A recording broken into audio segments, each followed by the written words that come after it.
estamos de vuelta, Pauli. Sí. Estamos de vuelta con todo nuestro tardinal. Contigo en la tarde, dando información, celebrando el Día del Perrito. Del perrito también. Hemos recibido muchas fotografías de nuestra gente que nos ha enviado fotos, videos de sus perros.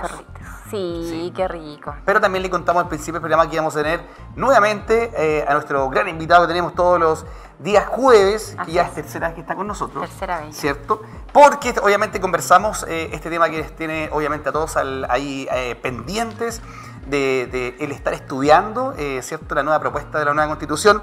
Y es por eso que nuevamente está con nosotros Héctor Hernández, abogado, diplomado en recursos hídricos, por supuesto, y hoy día vamos a tocar varios temas. Así que un aplauso nuevamente a Héctor. Sí. Gracias por estar acá. Mira, Héctor, bienvenido nuevamente. Gracias. Bueno, tenemos acá unos apuntes, Héctor, donde vamos a hablar, obviamente, de un error garrafal que tiene, obviamente, que se pudo detectar esta nueva Constitución del borrador. Sí, queremos saber en detalle si es error, si no es tan error, qué es lo que pasa ahí. Exactamente, vamos a hablar también vamos a hablar de educación también el día de hoy, ¿cierto que sí? Y bueno, cómo se va a financiar y todo un sinfín de cosas que eso conlleva. Sí. Y también vamos a hablar qué pasa si gana el apruebo o gana el rechazo, que obviamente es un temazo, ¿ya?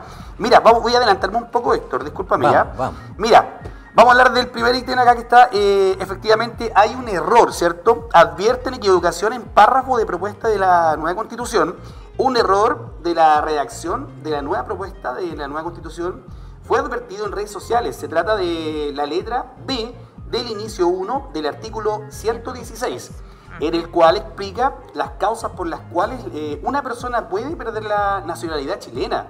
Este párrafo sostiene que se cancelará la carta de la nacionalización de una persona, salvo que ésta se obtuviera con una declaración fraudulenta. Cancelación de la carta de nacionalización, salvo que se haya obtenido por declaración falsa o por fraude. Bueno, esto último no será aplicable a niños, niñas y adolescentes, dice el párrafo en cuestión. ¿Qué, por favor, explica este error tremendo acá, Héctor, por favor? Bueno, efectivamente, aquí lo primero que hay que decir es que este error fue pesquisado o se dio cuenta un periodista que tiene un espacio en TikTok. Para contar toda la historia. Perfecto, ya. Y él, el día de ayer, haciendo el estudio, analizando las normas, que fue mucho más prolijo, imagínate que muchos que estamos leyendo el texto, se da cuenta leyendo esta norma, que aquí hay algo extraño. Voy a leerlo para que ustedes lo entiendan y explicarles. Estas son las normas sobre nacionalidad, cómo se obtiene la nacionalidad chilena. Claro. Sí. Habitualmente hay dos grandes formas, que se llama jus soli y jus sanguinis, es decir, si tú naces en el territorio, tienes la nacionalidad de ese lugar donde naciste, o si tú eres hijo de un nacional de ese territorio, derecho por sangre o derecho por tierra, ¿ya? Y aquí, además, existen otras formas, que es la carta de nacionalización, nacionalización por gracia. Los extranjeros pueden optar a esa nacionalización dependiendo de cuántos años viven en el país. Exacto. O, por ejemplo, una persona que ha generado o ha efectuado grandes contribuciones al país, un extranjero se le puede dar nacionalidad por gracia. Ya hemos tenido casos de eso. Entonces, está tratando esa materia este artículo, que es el 116, empieza en el 114 y termina en el 118, este capítulo. Y en el 116 dice que se va a perder esta carta de nacionalización, ya sea que se obtuvo por nacionalización por gracia o porque una persona cumplió los años de permanencia en Chile, dice que se va a perder, y aquí viene lo garrafal de esta norma, dice, la carta dice, la cancelación de la carta de nacionalización. Eso. ¿Ya? Salvo. Ahí dice, ¿qué pasa con esto? Que se pierde la nacionalidad chilena, ¿cuándo? Cuando se cancela la carta de nacionalización, para que se entienda. La nacionalidad chilena se va a perder, ¿cuándo? Cuando se cancele. Salvo, dice la norma, que se haya obtenido por declaración falsa o por fraude. Claro. Si tú lees esto, quiere decir que yo, extranjero, que obtuve la nacionalidad, cometí X situación, dice, me cancelaron la carta.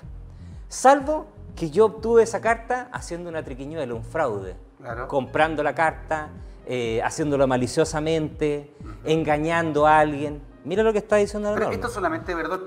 Está mal redactado. Está mal. Es que esa idea de que alguien pueda mantener la carta porque cometió un fraude para obtener la carta, es decir, por ejemplo, una persona lleva 5 años en Chile, lleva 1 año en Chile y fraudulentamente obtiene todos sus papeles para regularizar su situación en Chile. Residencia transitoria y después la permanente, después la definitiva. Hace todo en forma falsa, fraudulenta. Imagínate si estuviera aplicándose en rigor este texto, y a esa persona deberíamos cancelarle la carta de Claro. nacionalización. ¿Ah? Pero, como aquí dice, salvo que haya sido obtenido en forma falsa o por fraude, la Constitución estaría avalando esa situación fraudulenta. Wow. ¿Me entienden? Es bien Ya, complejo de es entender complejo, esto, sí. porque en el fondo, ¿cómo es posible que la Constitución avale una triquiñuela, casi un delito? ¿Me entiendes? Yo creo que esto se les pasó, a lo mejor se les quedó, mire, voy a ¿Qué habrá utilizar una pasado? expresión Sí, súper po. chileno, Sí. se les quedó pegado quizás de un texto anterior que estaban revisando. Yo quiero pensar bien, digamos, y no quiero pensar que aquí hay mala fe. Sí. No creo que haya mala fe. Yo lo que creo aquí es que hubo Una desprolijidad. equivocación, sí. Desprolijidad. Yo creo Sí. que en el fondo usaron un texto que estaban revisando y en Sí. ese texto, como recuerdas tú que en las comisiones se votaba un texto, pero a veces aprobaban una primera parte nomás del texto y No el resto todo. tenía que volver a la comisión. A lo mejor se les quedó ahí entre medio, Entre medio. y finalmente quedó una norma destacada. O sea, pensándolo de esa buena fe. Pensándolo de buena fe. Claro. Ahora, esto presenta una oportunidad tremenda para ver cómo se reforma el texto constitucional. Porque ya, nos acabamos de dar cuenta que aquí hay un error. Sí, po. Grave, ¿cierto? Sí. Evidente. Porque si no estaríamos avalando a alguien que hace triquiñuela, comete irregularidades o delitos para obtener la carta de nacionalización. Sí, po. O sea, es grave eso. No, Sí. Tiene que modificarse. Entonces... Sí, porque, tengo- perdón, ahí te ¿Sí? está diciendo claramente que si tú la obtuviste de manera fraudulenta, La igual, mantienes. igual te van a aceptar. Te van a aceptar igual. Wow. Eso es lo grave. O sea, de es la como norma. decir, yo voy a Chile, Sí. obtengo los papeles, obtengo la nacionalidad chilena Sí. fraudulentamente y ya soy chileno. Y ya soy chileno. Y si me pillan, da lo mismo. Estoy excusado porque la carta, el artículo dice que se la van a cancelar a todos, salvo el que la obtuvo fraudulentamente. O sea, podríamos decir que muchos extranjeros que están acá en nuestro país podrían nacionalizarse. Y fraudulentamente. Fácilmente. Y decir que lo hicieron fraudulentamente y estar protegidos. Es gravísimo. Es grave. Por eso, este artículo, si tú me preguntas, tendría que ser la primera reforma de la Constitución, si se llega a aprobar. Claro, porque también en el artículo 19, cuando dice que en el Código Civil, si el tenor literal no es claro, se Exacto. consulta el espíritu o historia de la ley. O sea Bueno. que ahí se consulta, no sé cómo explicarlo. Sí, no te entiendo. Consultar qué fue la idea del legislador. Claro, eso. Es bueno tu alcance porque, claro, mira, aquí de inmediato uno puede decir, ¿cómo vamos a arreglar este problema? Eso, ¿Sí? eso. ¿Cómo La pregunta arreglamos del millón le diría yo. Exactamente. Exacto. ¿Cómo arreglamos este problema?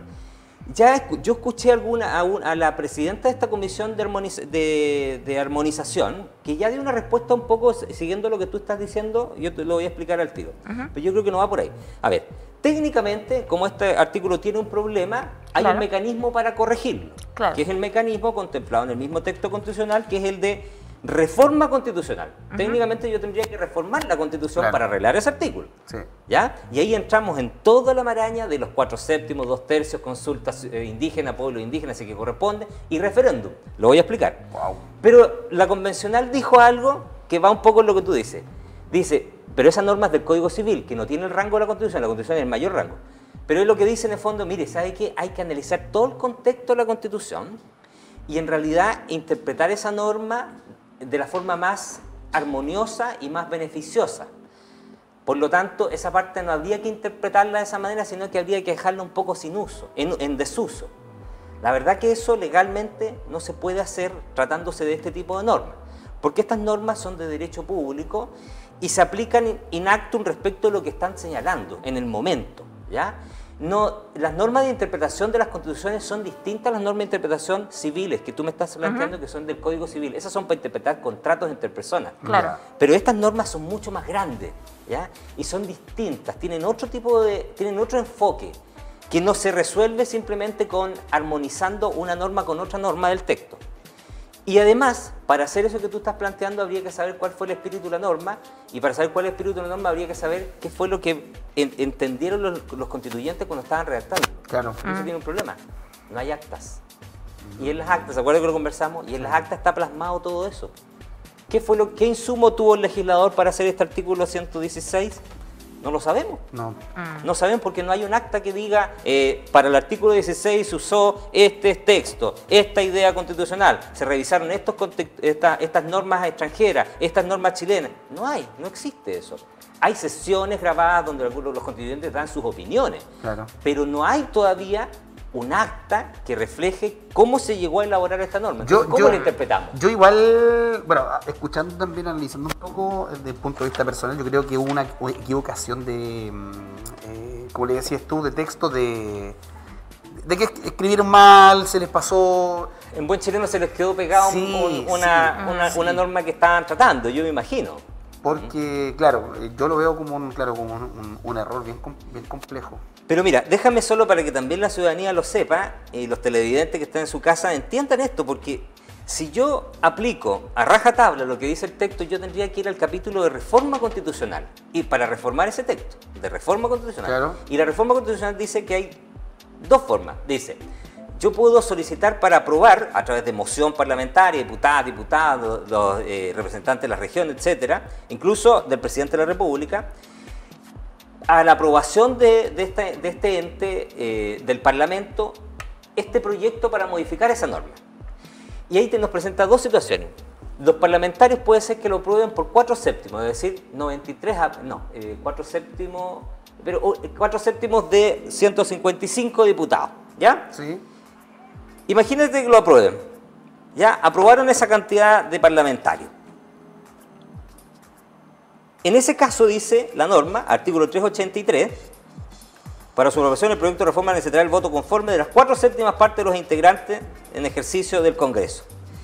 Dice, pero el 384 dice, si el proyecto de reforma es aprobado por 2/3 de diputados y diputadas representantes de regiones en ejercicio, no será sometido a referéndum ratificatorio. Quiere decir que, si obtiene 4/7, ¿ya? Que son como 93, 94 parlamentarios, imaginemos que son 155, en ese caso se requiere referéndum. Imagínate, para modificar el 116, esa norma. 4/7 en el Congreso, después referéndum, y si eso se considera que atañe o afecta a los pueblos originarios, hay que hacer consulta a los pueblos originarios. Sí. Ahora, si presentado ese proyecto de reforma constitucional, lo aprueban 2/3, que son como 105, 103 parlamentarios, en ese caso no se requiere ni referéndum ni consulta a los pueblos originarios. Ya.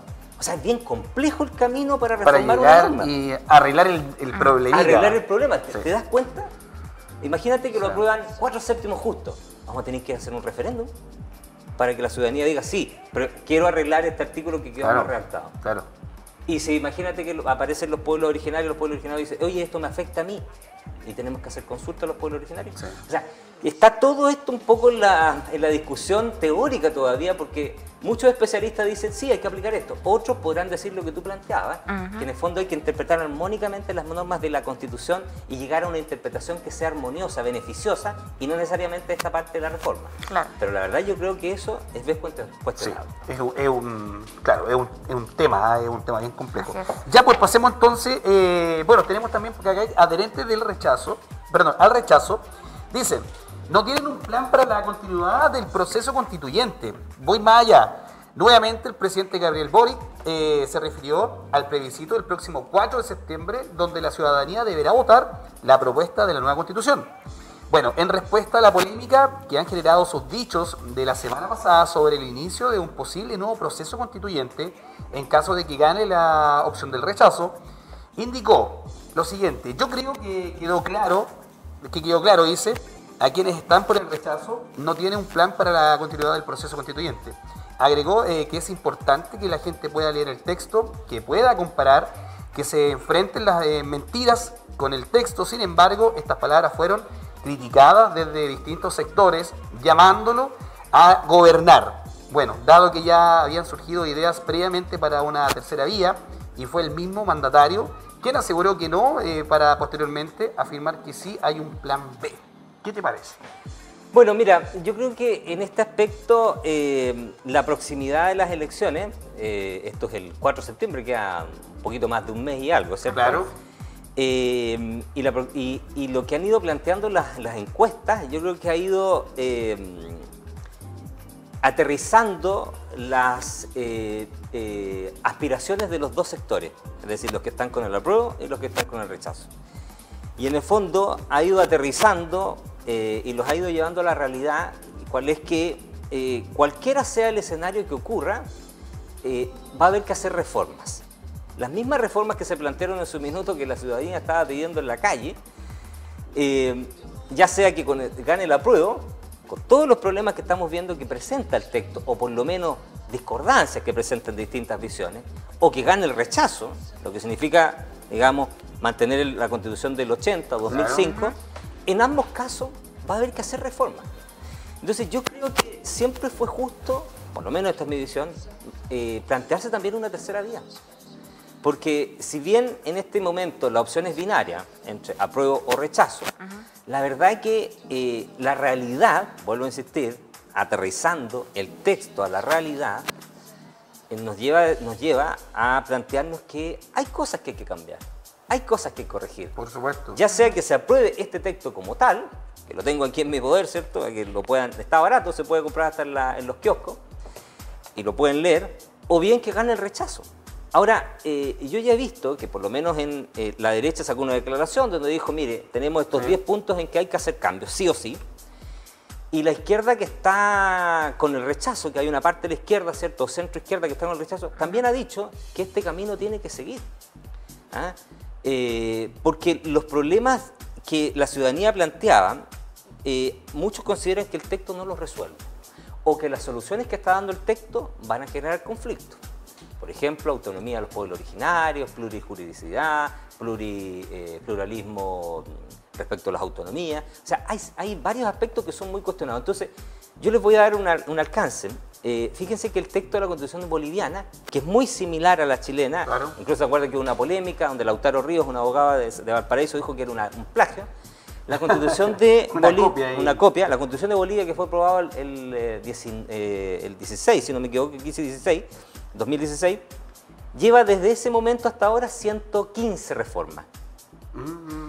¿Y saben cómo han hecho esas reformas? Precisamente, ¿por qué se han ido promoviendo? Porque mantuvieron ellos el Congreso con las dos cámaras, Senado y Cámara de Diputados, y lograron consensuar entre ellos esas reformas. Y hoy esa Constitución, que en algunos aspectos muy similar a la nuestra, ellos la encuentran mucho más legítima, pero la han reformado en esos poquitos años 115 veces. Sí.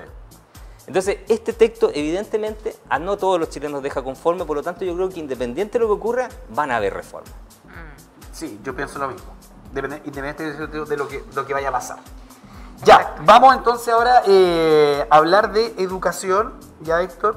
Pues, obviamente la educación es uno de los temas claves en esta propuesta de la nueva Constitución, dada la relevancia del tema para nuestra sociedad, ¿cierto? Sin embargo, hay ciertos puntos del texto que han sido cuestionados y ampliamente debatidos.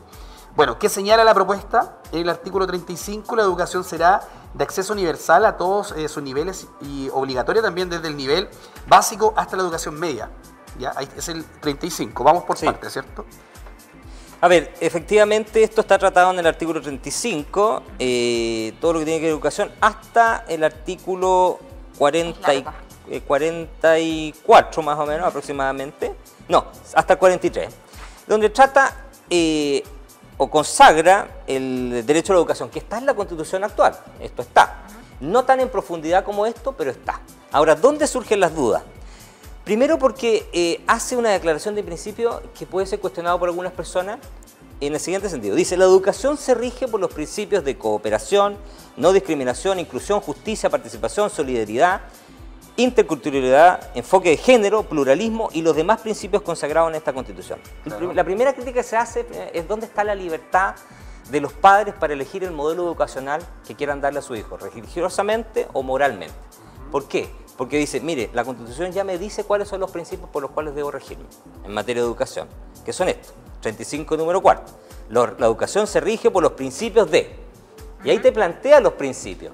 Entonces ya hay algunos que dicen, oye, pero ¿y la libertad de enseñanza que tienen los padres respecto a sus hijos? Si quieren darle otros principios, otros valores, ¿por qué solamente estos que están aquí considerados? Aquí ya hay una primera discusión.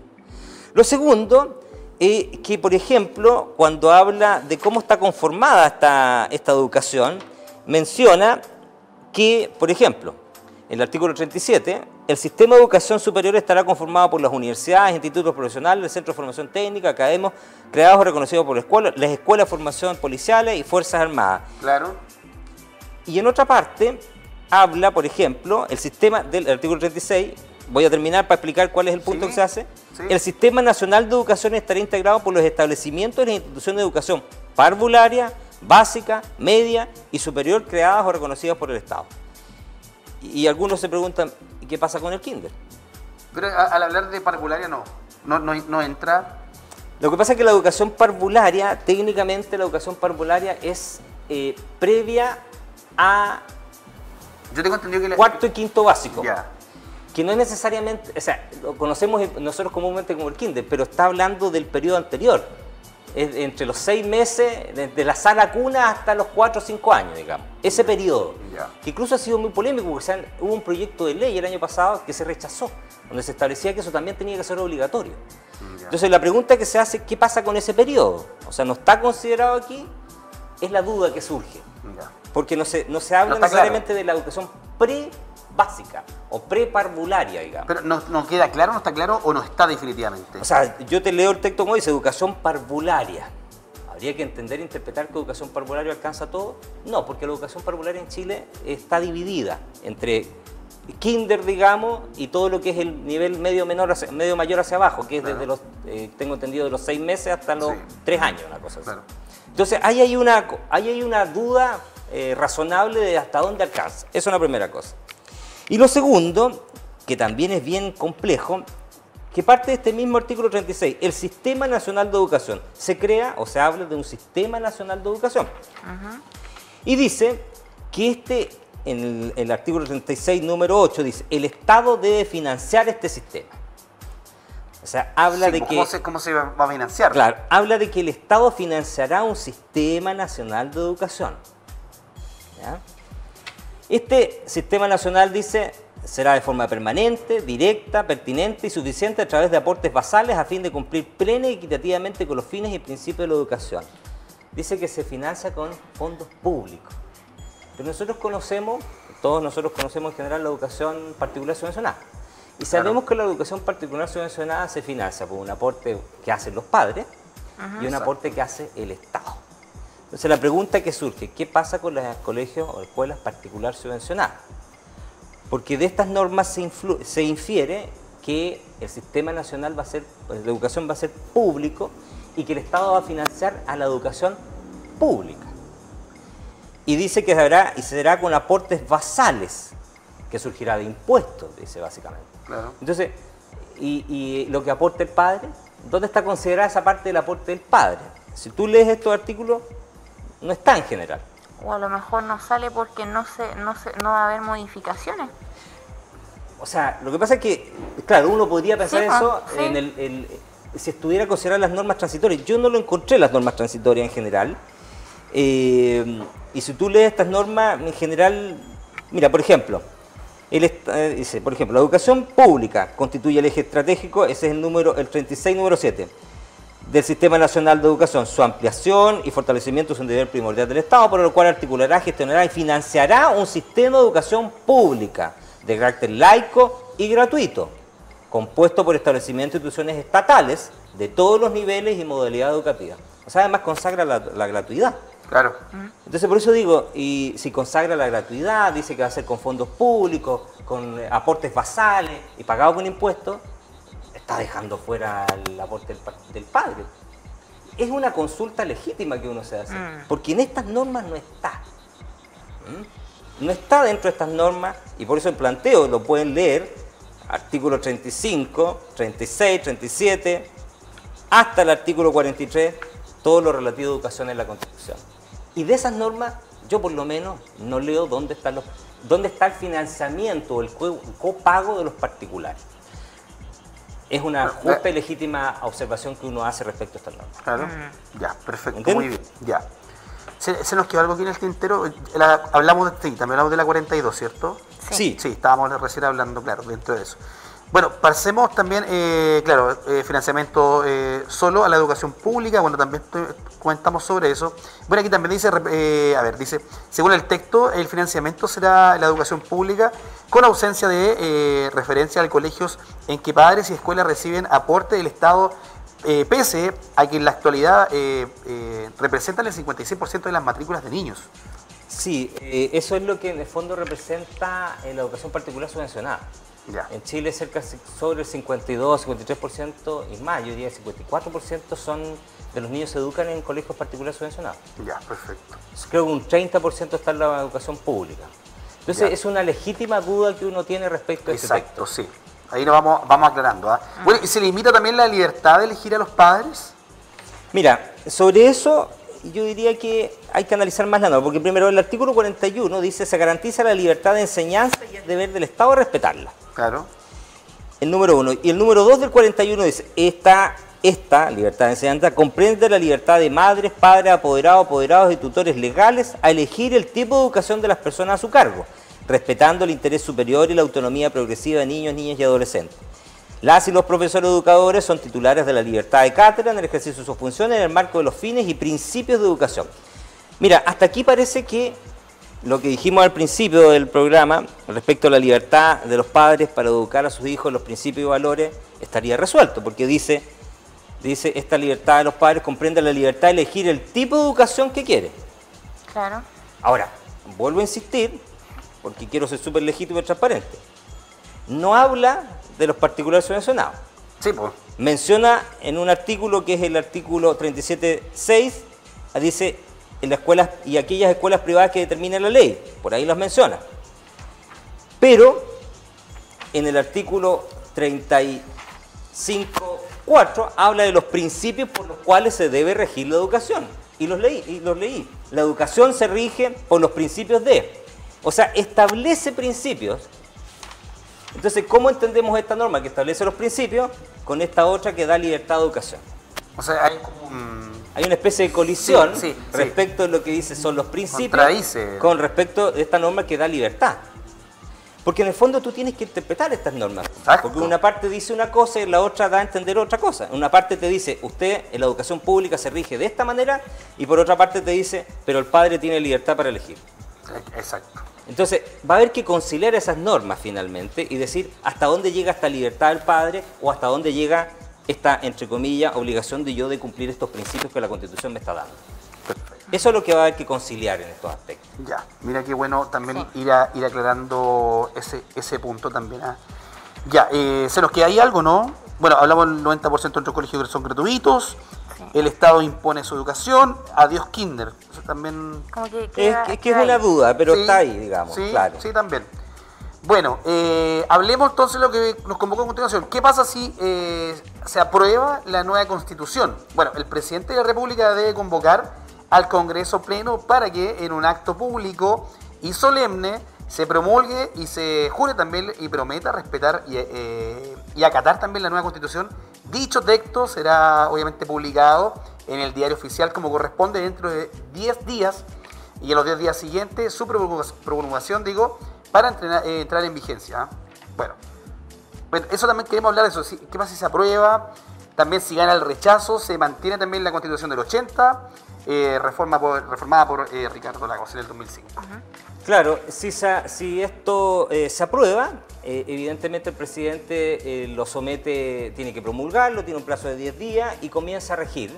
Y hay una serie de artículos transitorios que establecen cómo se va a hacer, entre comillas, esta aplicación in situ de estas normas de la Constitución con la realidad, cómo va a ocurrir, qué va a pasar con las normas que están vigentes, cómo eso se va a coordinar, claro, para que empiece a regir una norma versus la otra. Eso lo trata el capítulo respectivo de las normas transitorias, que nos señale, o disposiciones transitorias, cómo ocurre eso. Hay en algunas situaciones plazo, por ejemplo, para la Comisión de Restitución de Tierras Indígenas hay un plazo de 2 años.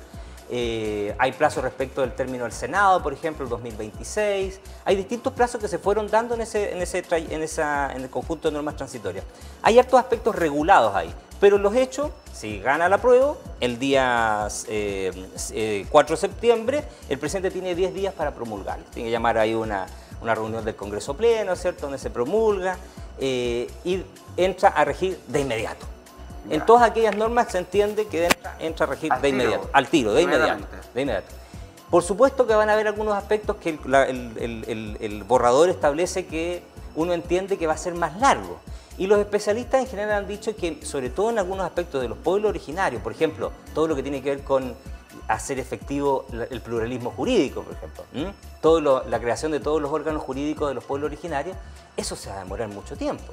Después el Consejo de la Magistratura, al nombrar a todos los miembros, también eso va a demorar. Incluso algunos hablan de 10, 15, hasta 20 años para que pueda aplicarse en realidad este texto en todos sus aspectos, claro, en completo. Exactamente, claro, porque hay que pasar a hacer un sinfín de cambios. Claro, muchas normas hay que acomodarlas, en otros aspectos hay que coordinarlas, concordarlas, y otras lisa y llanamente hay que dictar normas nuevas.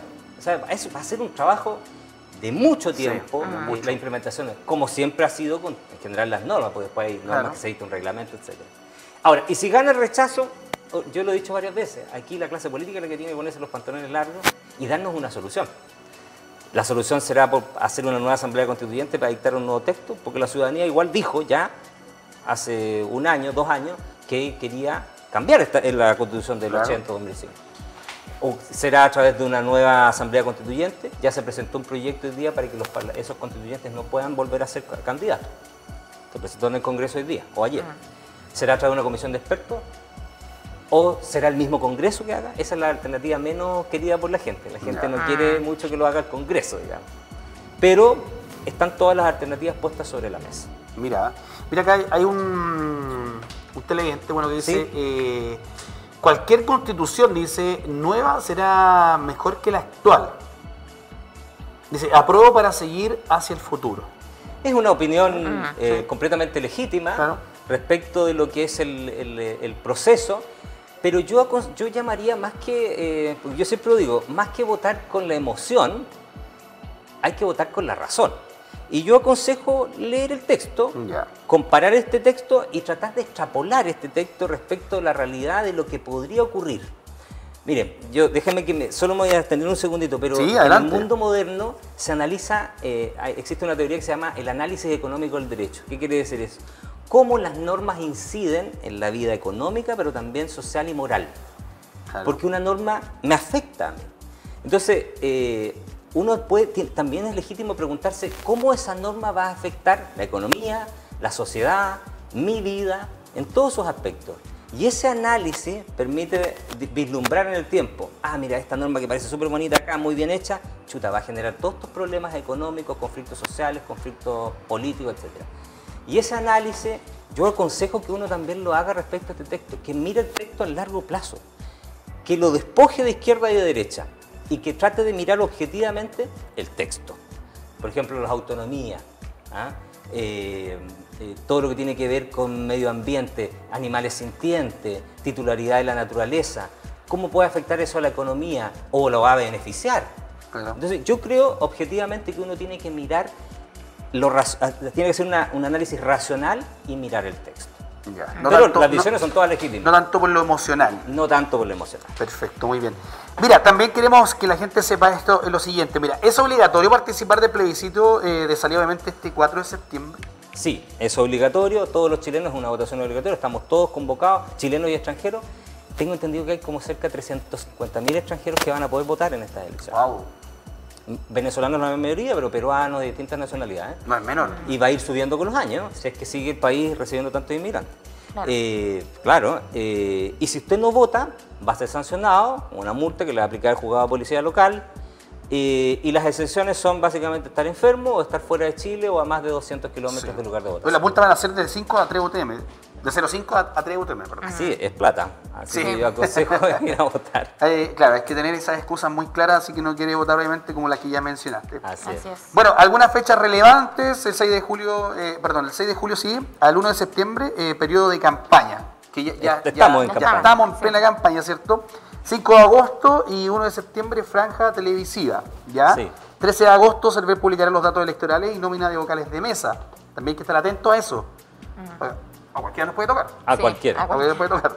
Bueno, el 16 a 18 de agosto, excusas para los vocales de mesa. Tienen de 16 al 18 para excusarse. Así es. Claramente, ya. 20 de agosto, nómina final ya de los vocales de mesa. 4 de septiembre llega el día, ¿cómo le podríamos llamar ese día? ¿Cómo lo podríamos titular ese día? El día D. El día decisivo. El día decisivo. La decisión. Bueno, un día que ahí va a estar muy expectante todos los ciudadanos, todos los chilenos y también, como ya decía, extranjeros. Oye, mira, ahí tenemos otro comentario acá, Jorge Luis Aguillón Cerda. No cualquier propuesta es buena, dice, porque sí. Eso es absurdo, requiere de análisis objetivo. Con esta propuesta, dice, es pregunta. ¿Con esta propuesta logramos el desarrollo? Los análisis nos confirman que el instrumento propuesto no lleve al desarrollo, perdón, que dice acá. Unidad de desarrollo. Sí. Bueno, vuelvo a insistir, todas las posturas aquí son legítimas y las dos visiones que se han planteado hoy día representan obviamente a quien puede estar a favor del apruebo o del rechazo. Claro. Pero yo vuelvo a insistir, independiente que yo tenga una sensación personal respecto de esto, que uno tiene que mirar objetivamente el texto y preguntar si, vuelvo a insistir, aunque sea majadero, cómo esto va a beneficiar o no al país.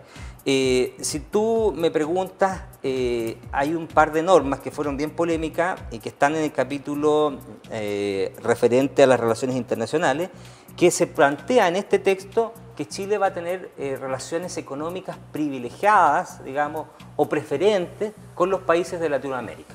Entonces, si alguien me pregunta a mí, ¿este texto nos lleva al desarrollo? El texto tomó una postura. Toma una postura porque dice que vamos a tener relaciones económicas preferentemente y el Estado tiene que propender, caminar para tener relaciones económicas preferentemente con Latinoamérica. Ahora, si tú miras que el desarrollo económico mundial no está precisamente en Latinoamérica, uno podría decir, chuta, aquí parece que la Constitución está tomando una postura y la que a lo mejor quizás no va a ser tan beneficiosa. Latinoamérica es un continente que tiene grandes oportunidades. Económicamente somos un tremendo continente, tenemos materias primas y todo. Pero ¿dónde está la riqueza actualmente? ¿Dónde se mueve la plata? En Asia actualmente. ¿Y cuáles son nuestros mayores compradores de materias primas, de cobre, de litio, de madera y todo? Asia, Europa y Estados Unidos. Latinoamérica no es principalmente nuestros grandes compradores. Salvo en algunos productos donde Argentina, por ejemplo, nosotros le vendemos mucho, o a Brasil. Claro. Pero nuestros grandes compradores, principalmente compradores de cobre, por ejemplo, en minerales, son China, Japón, Europa, Alemania, España, Francia, Inglaterra, pero no necesariamente Latinoamérica. Ahora, si Latinoamérica tuviera un poder adquisitivo mayor, claro, parece súper lógico, pero quizás esa idea de establecer que preferentemente se negocie con un sector del mundo, yo por lo menos creo que es errado. El Estado tiene que preocuparse de negociar donde hayan, por lo menos esta es mi visión, buscar oportunidades donde estén las oportunidades. Claro. Porque si el Estado logra conseguir beneficios, esos beneficios me llegan a mí necesariamente. Pero ¿por qué yo tengo que encerrarme necesariamente en Latinoamérica? O mañana podría haber dicho la Constitución, solo Asia. También estaría mal si me dijera solo Asia. Claro. En Latinoamérica hay oportunidades, voy a Latinoamérica. Y Claro, estamos segmentando mucho. Por eso entonces eso va a depender, digamos, del análisis que usted haga. A lo mejor a alguno le parece que está bien que sea Latinoamérica. Sí. Bueno, sí. es como dices tú ahí, cada cual con su idea, postura. Sí, pues hay gente que no se siente, no sé, reflejada con la Constitución antigua. Es lo mismo. Está en todo su derecho, obviamente, Exactamente. y la que tampoco le representa este nuevo borrador, no hay Claro. que hacer posta. Mira, por acá dice también, de Andrea, dice, de acuerdo a lo que se plantean en esta nueva Constitución y según lo que se está viviendo en nuestro país, viene la pregunta, ¿está Chile preparado para esta nueva Constitución? Buena pregunta. Sí, buena pregunta. Se supone que los chilenos lo vamos a decidir el 4 de septiembre. Que dice, aquí te va el hueso, es como, ¿realmente estamos preparados? Mira, yo te diría que en algunos aspectos sí estamos preparados y quizás en otros no estamos tan preparados. ¿En qué aspecto estamos preparados, creo yo? En consagrar definitivamente un Estado social y democrático de derecho. Yo creo que... ¿Y qué es el Estado social y democrático de derecho? Porque la gente lo entienda súper en simple. El llamado Estado de bienestar, típico de los europeos, de los canadienses, que es un Estado, entre comillas, que solventa por parte del Estado ciertos bienes y servicios y ciertos derechos. Salud gratuita, educación gratuita, transporte, vivienda, acceso a vivienda, etc. Yo creo que el país, por lo menos previo a la crisis, teníamos hartos recursos, ahora andamos más o menos, pero esperemos que el país empiece a crecer, tiene una capacidad económica para ir cubriendo esos aspectos, o por lo menos una aspiración legítima y justa de pensar que el país tiene capacidad para llegar hacia allá. Eso es una cosa. Quizás en otros aspectos que ya no tienen que ver necesariamente con plata, sino que tienen que ver con esto, una cuestión más sociológica, más de ánimo espiritual, más de sentir que es justo o no es justo, quizás no estamos preparados. Por ejemplo, plurilegalidad, plurinacionalidad. Yo no sé si los chilenos estaban pensando en eso cuando alegaban respecto a los derechos de los pueblos originarios. Y te lo digo yo que soy mapuche, yo soy mapuche. Y a mí en general soy un mapuche urbano.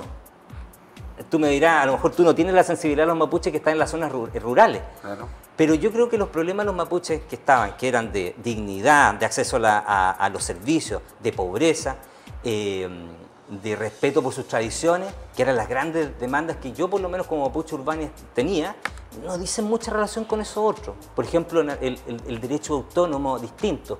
No existe ese derecho. Yo no alcanzamos hoy día, pero traje un libro súper interesante que se los voy a comentar, que es este. Se llama Usos y costumbres de los araucanos, de Claudio Gay, que es el famoso naturalista polaco que fue tan importante en la historia de Chile. Nos cuenta en este libro cómo era la vida de los mapuches desde que parte la colonia y su experiencia cuando él vino a Chile, en 1860, 70, 90. Mira, qué interesante. Súper interesante. Sí, está Y interesante. él nos cuenta de cómo vivían. Habían relaciones de justicia entre los pueblos originarios, pero no era la justicia que se pretende plantear ahora, porque nunca ha existido un cuerpo normativo. Entonces hay cosas que están en el texto de la Constitución que son muy disruptivos con la realidad de los chilenos. ¿Ah? Entonces, vuelvo a insistir, yo creo que en algunas cosas el país está preparado, y en otras cosas, mental, emocionalmente, yo creo que el país no está preparado para eso. Ahora, hay cambios que se establecen y el país se acomoda a esos cambios. Claro. Pero hay cambios que son muy duros y dejan mucha gente dañada. Entonces, es un tema que cada uno de nosotros va a tener que decidir en su fuero interno. Es una muy buena tarea que tenemos por delante de aquí al 4 de septiembre. Bueno, hace muy pocos días, no sé si hizo 2 o 3 días, creo que fue, que la expresidenta Michelle Bachelet estuvo en Perú, viendo unos temas, obviamente, de lo que ella obviamente sirve en estos momentos. Y claro, ahí también un periodista le hizo una pregunta al hueso, al tiro. Sí. Le dijo, ¿usted aprueba, rechaza? Y ella fue muy clara y dijo, no, yo apruebo. Yo apruebo. Y claro, igual hizo el hincapié donde dice que todo tampoco podía, creo, ser perfecto, tan perfecto, que siempre tenían que haber errores. Pero que se asemeja a lo que ella deseaba. Claro, hizo alusión a la canción de Milanés. Claro, es como que se acerca a lo que ella... Claro, la Nos sorprendió a todos, yo creo, a todos. No, pero la presidenta Bachelet ya había dicho antes, lo había dicho hace como un mes atrás también que ella aprobaba. Ya. Lo que contrasta respecto también de lo que han dicho otros expresidentes. El presidente Eduardo Frei dijo que rechazaba y planteó una carta y fue muy duro respecto a los aspectos que decía que no estaba de acuerdo. Por ejemplo, hablaba del tema de la plurinacionalidad, dice que eso no tiene que ver con la realidad chilena. Bueno, el planteamiento del presidente. Pero también la carta del presidente Lagos, donde el presidente Lagos no dice que aprueba. El presidente Lagos todavía está ahí y ha planteado una serie de reparos del texto, que vuelvo a insistir, el texto tiene muchos reparos. Tiene muchos reparos no solo respecto de cuestiones formales, tiene reparos respecto de la realidad de los chilenos actuales, digamos, de cómo han vivido siempre. Vuelvo a insistir, hay normas que se plantean para que se apliquen efectivamente y se hagan carne y se hagan realidad en el tiempo.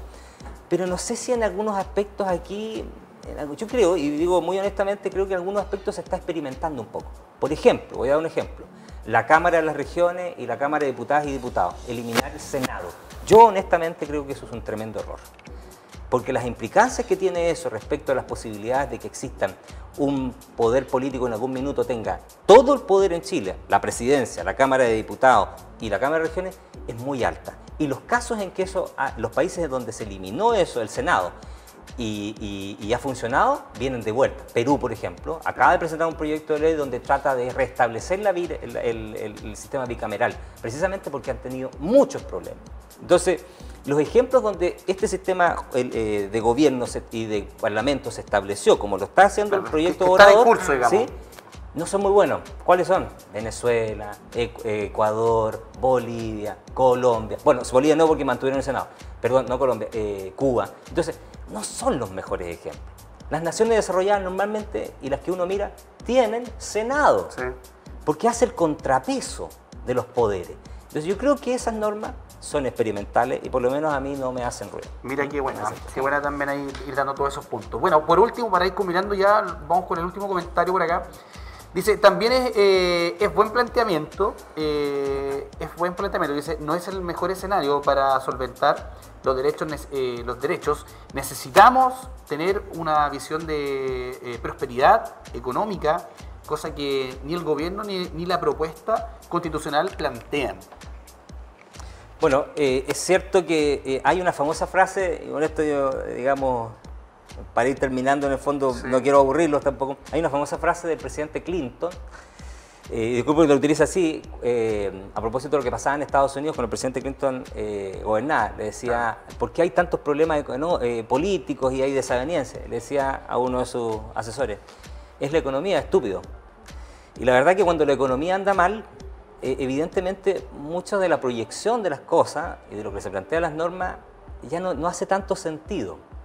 Porque cuando la economía anda bien y a uno le va bien en la economía propia, digamos, uno hace muchos proyectos y destina plata para allá y para acá, claro. Pero cuando vienen las vacas flacas, la verdad que uno piensa dos veces lo que está planteando. Y muchas de estas cosas, vuelvo a insistir, van a requerir mucha caja fiscal. Y la gran pregunta es, yo lo decía, quizás previo al 18 Chile estaba preparado, o bastante preparado, porque la actividad económica en Chile estaba para allá. Bien activa. Pero hoy, este año Chile decrece. El próximo año, si crecemos, va a ser cerca del 1 con suerte. Y la proyección dentro de los 4 años es igual, súper baja. A paso lento. Muy lento. Sí. Una crisis económica internacional, la guerra en Ucrania, la inflación en Chile. Claro. La cantidad de plata que se lanzó al mercado en un minuto para cubrir las necesidades. La billetera del país, que es para que la gente entienda, todos tenemos como ojalá uno quisiera tener una caja chica, un colchón, eran alrededor de 50.000 millones de dólares. Resulta que en este minuto vamos eran como 70.000, ahora vamos como en 50.000, pero el Banco Central acaba de anunciar que va a salir a vender 25.000 millones de dólares. O sea, nos vamos a quedar como con 25.000 millones de reservas. Entonces, frente a las crisis, uno guarda platita en el colchón y Chile tiene cada vez menos plata en el colchón.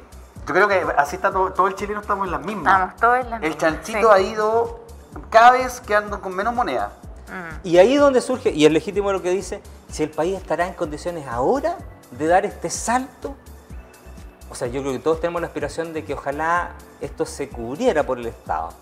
Pero es legítima la pregunta también y la duda de si estamos en condiciones, ¿no? Exacto. Cada uno lo resolverá. Exactamente. Oye, agradecerte, te ocupamos pero mucho tiempo y sabemos que tienes que ir a otra parte. Acabo de avisar que voy a llegar unos minutitos más tarde. Sí.